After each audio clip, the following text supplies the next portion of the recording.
So now continuing this journey into the unknown. Interesting territories that could be worth exploring, and where there's plenty of room for playfulness and fun and wild speculations. No problem whatsoever. The way I begin this, it's not so easy to say. I don't usually plan it.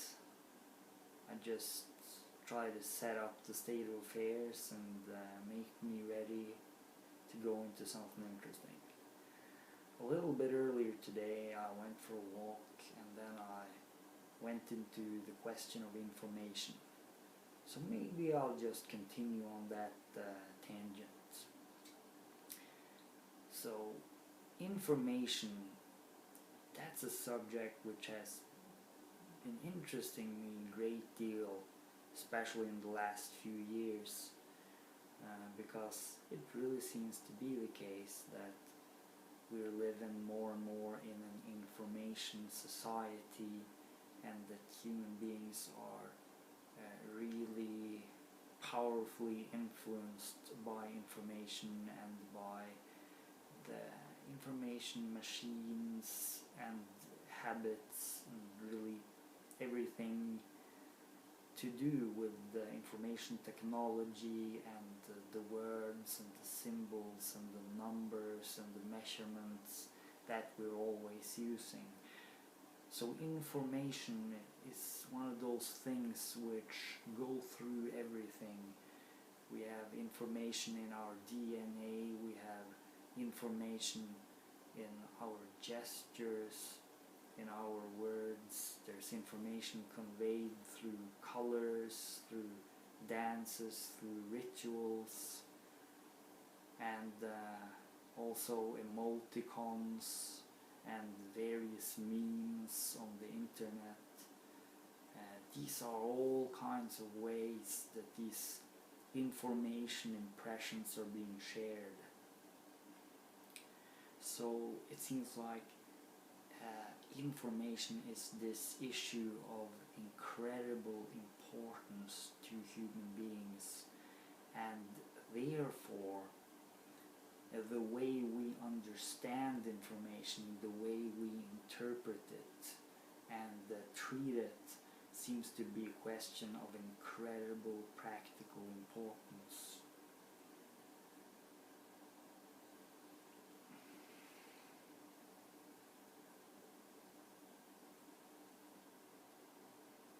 So,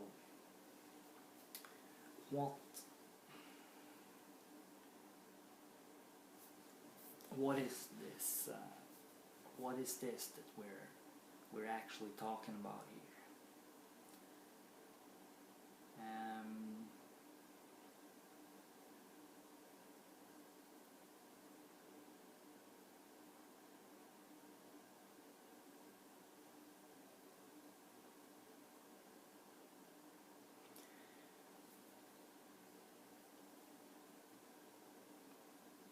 What I mentioned briefly in this video earlier today was that I kind of gradually developed my own kind of framework for how to interpret information.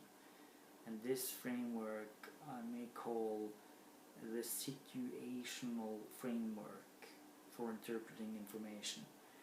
So this is a perspective where you see information as being part of the same kind of life that everything else is a part of, and that it's really something that happens in the space of action where we are and where we live, and among those forms where we live, and in those places where we live, and in those conditions and those states of being where we happen to be. So that the information is always a part of a large series of events which are happening in this space. And this series of events includes also the events where we are attending to information and where we are conveying it and transmitting it and receiving it and thinking about it, and also the times like now when we are speaking about information. So in any case, whether it's one way of relating to it or another way or a meta way or a meta way or whatever, there's always this impression that the information is always relevant only here in real life, here in what we call physical space. And we can also add experiential space. So the physical space where we're operating, the rooms that we're living in, the surface areas we're walking across, and the places where we're inhabiting and moving about and breathing and existing from day to day and all through the period of our entire life. This, physical world and mental world, as it obviously also is, since we are experiencing it as experiencers. But this entire field of ongoing activity, of action, of stuff playing out, this is like this giant universal space where everything happens together with everything else. And this space is also the space where information happens.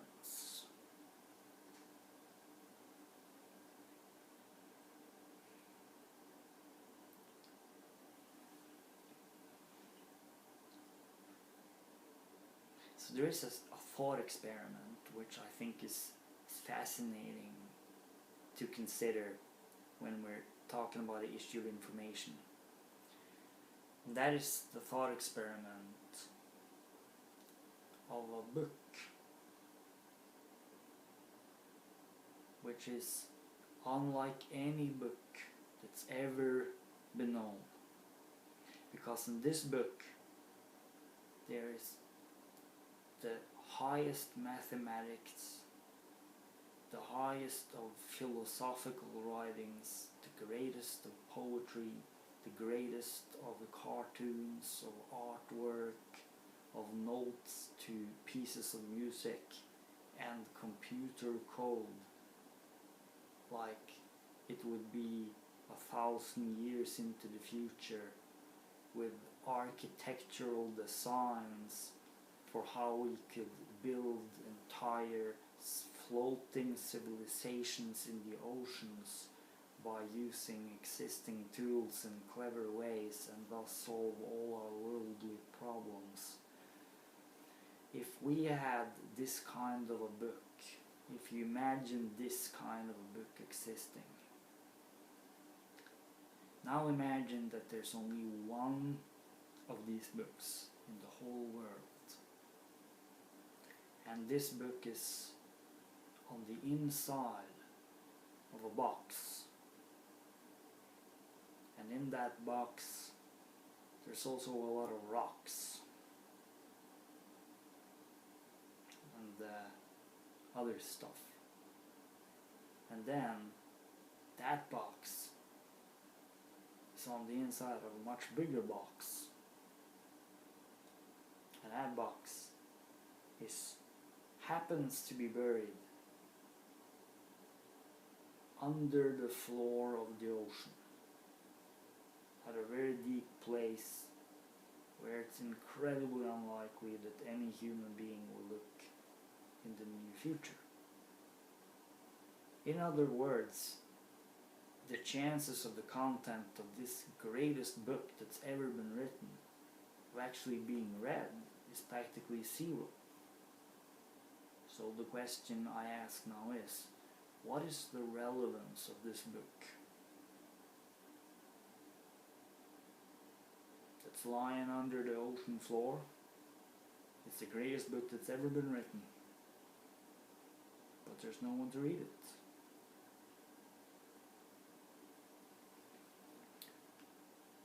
I think that's an interesting thought experiment, and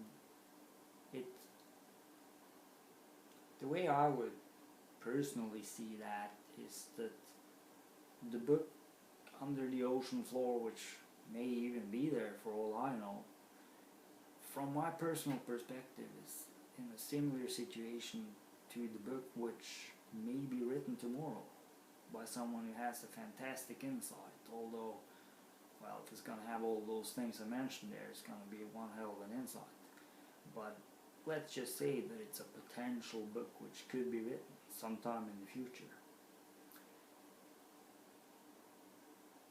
And it also demonstrates that words only have meaning when someone reads the words or when someone hears the words, and that there's always in the living circumstances where something is being read or something is being interpreted verbally, those are the circumstances where these words find their meaning.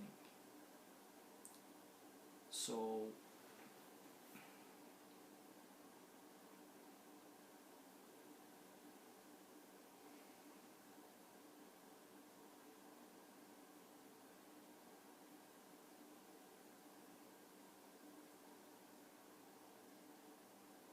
what more could be said? There's also silences between words, and which maybe pauses to think.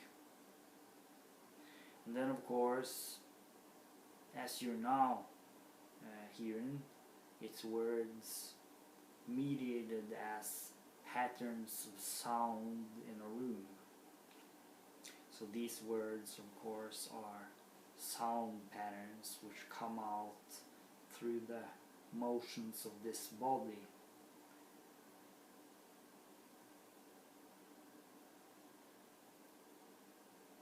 So what then seems to be the common denominator of all this which relates to information? Information will manifest through a pattern of events in the real world, the physical space, and also the experienced space, because information really is only relevant with an experiencer. Certainly most forms of information as we understand it, there must be some kind of a living mind present for the information to be meaningful. Even if it's on a PC, the PC needs a living mind for the PC to be meaningful. And of course the PC was a result of the activities of living human beings. If we hadn't been here, there would be no computers. So we are the makers of the computers, we are the tenders of the computers, and we are the end users of the computers. So all of their relevance is only relevant to the degree they're relevant to us. And then we also see that it can take all kinds of forms through which the information can be expressed.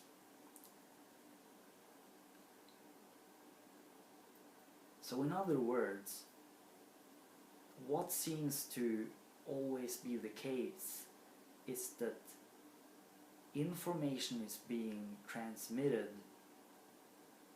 from one human brain to another, and also by using the machines, and it's being transmitted as certain patterns. So when I once heard Daniel Dennett ask, what is a word made of? My first thought was, it is made of pattern. It's like, word is pattern, but the meaning of the pattern and the significance of it relates to how that pattern is positioned in space, how it is positioned in relation to human beings primarily, who had some kind of interaction with that pattern.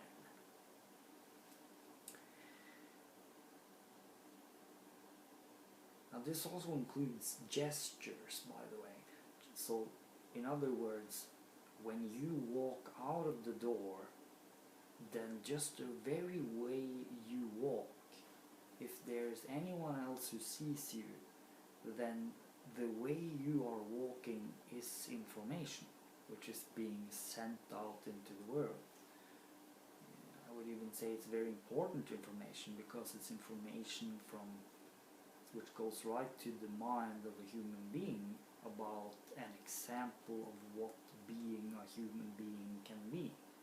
So you are in fact a role model just by how you behave in the world. So your behavior itself is, in a sense, an information transition.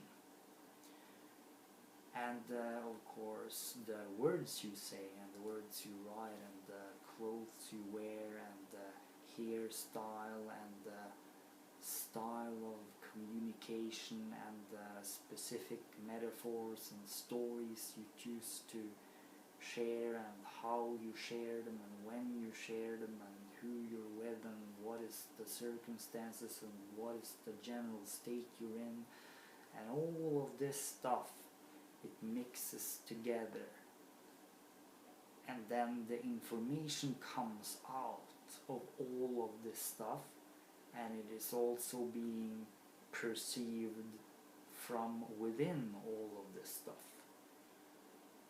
And the other very fascinating factor about information is that it also has a kind of tendency to, by being in itself a pattern, it has a tendency to pattern the world it is in. And not least that very, very strange world that we're trying to figure out, which is this mental world, and where our mental world obviously is deeply conditioned by the linguistic structures and theoretical perspectives and mimetic habits which have been established. So, in other words,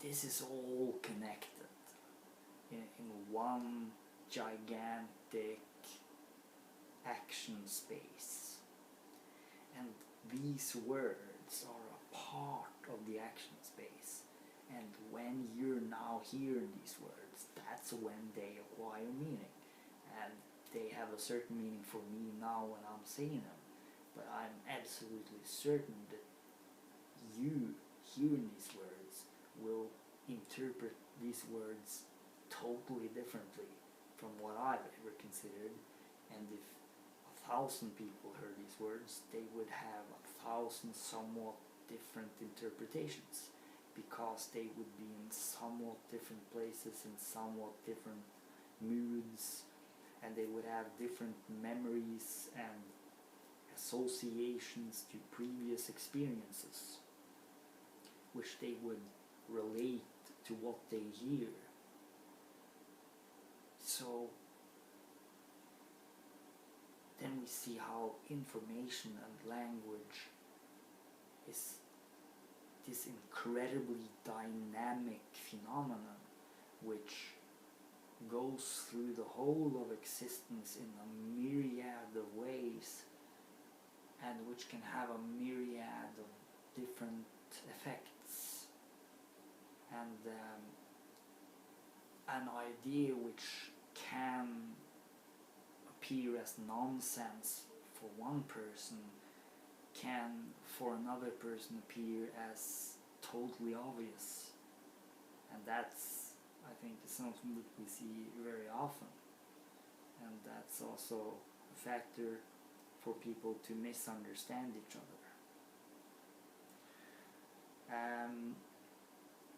So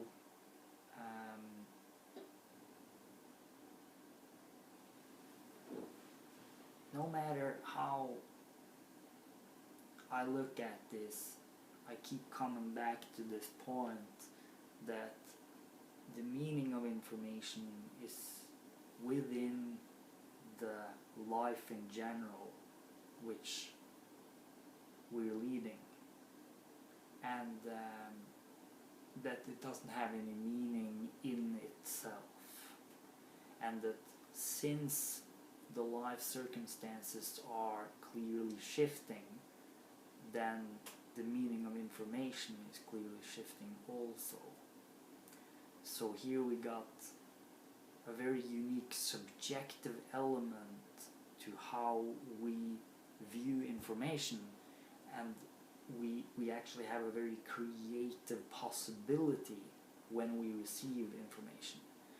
And what I mean here is that since information can and will be interpreted somewhat differently by different people in different places and different states of affairs, this means also that I have at my present moment a unique possibility of interpreting information in a way which makes it as meaningful for me as possible.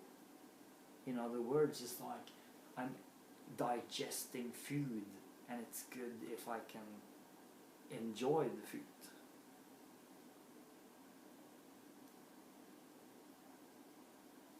Now, one thing which some people might add to all this is that this sounds somewhat relativistic, and that there is a certain sense that each word has a meaning, and which is not just different from all people, but that there is a similarity. And I think that's absolutely right. And the similarity in the experience I have of words and you have of words, this similarity exists because we have a similarity in our experience. We have similar experiences, not exactly the same, but similar. Because that's the weird thing about pattern too, by the way. It's actually a very mysterious concept when you go into what does pattern even mean. It's this weird thing that in a way it's all alike and it's all different, always. And it's kind of both and everything in between, depending on how you see it. And that's surely also relevant to the entire discussion of information. And there are clear similarities. When you say the word the sun, I know you're thinking about that big old ball up there. There's differences between how we see that ball up there, and maybe none of us really know for sure at all what that ball up there even is. But at the same time, we both felt that heat. We've, if you say the sun, I know where you're pointing. So, in that similarity, that word becomes meaningful. It's meaningful to the degree that we both associate it with an experience that we can relate to. And here, of course, we also then come into the limitations of language. So the big limitations, which are sort of a natural result of all this, is if one is trying to convey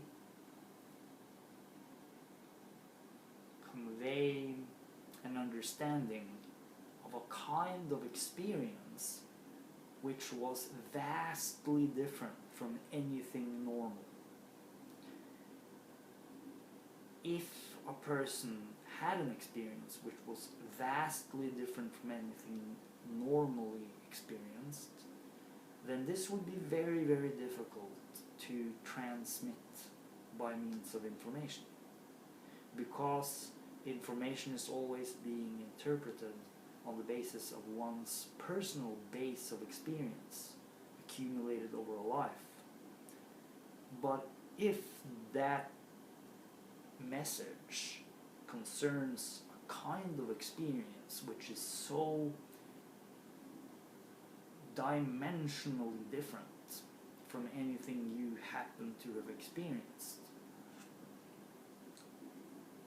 then in a way you're left with either the possibility of not understanding anything at all about the explanation, or perhaps worse, thinking that you understand it, but actually you just relate it to your own experience, which in this case is totally irrelevant, because that thing is talking about something altogether different, and that's the point. And if you think this is what you already know, then that's not it. That's the whole point. So this is actually a really big challenge, and this is where people for ages have been speaking about the limitations of human language, and where you have this old expression that there's some things you just don't have words for. And I think that is a very accurate and almost obvious observation. We could even take it a lot further and say that strictly speaking we don't have words for anything at all. They're only incredibly vague approximations. But since we relate them to similar experiences, those incredibly vague approximations can still be very useful for us, and we can cooperate much better if we are skillful in sending these signals among each other. And I guess that is the art of communication. And in a sense, the words I'm saying now is yet another experiment in the process of trying to master this art, and master it a little bit better than what I've managed so far. So this was a little journey through language, and by the means of language and on the themes of language. Now I see it's 28 minutes and 59 seconds, so the story will have to continue on a different occasion.